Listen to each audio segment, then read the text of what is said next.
Jenita Janet sebut akan fokus rencanakan program bayi tabung di 2023. Jenita Janet mengungkapkan akan fokus untuk mendapatkan momongan di 2023. Bersama sang suami, Danu Sofwan, wanita berusia 35 tahun ini berharap di tahun baru bisa memiliki anak hasil pernikahannya dengan Danu Sofwan.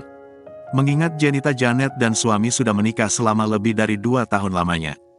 Pengen punya inilah, baby yang mudah-mudahan insya Allah bisa memberikan rezeki luar biasa yang melengkapi kebahagiaan kami, ungkap Jenita Janet saat ditemui di kawasan Kuningan, Jakarta Selatan, Minggu, tanggal 25 Desember tahun 2022.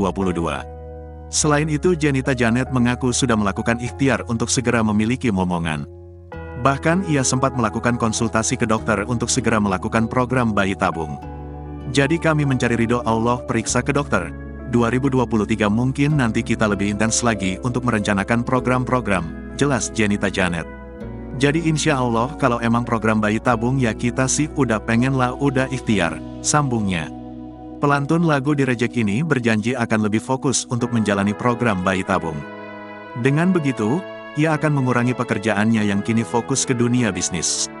Sebetulnya yang tadi saya bilang ikhtiar udah dari lama. Mungkin di 2023 nanti kita akan lebih fokus intens karena apa program bayi tabung itu nggak mudah kita butuh spare waktu untuk istirahat, kata Jenita Janet. Jadi benar-benar break dulu dari semua kegiatan 1-5 bulan ya, butuh waktu untuk mempersiapkan itu, pungkasnya.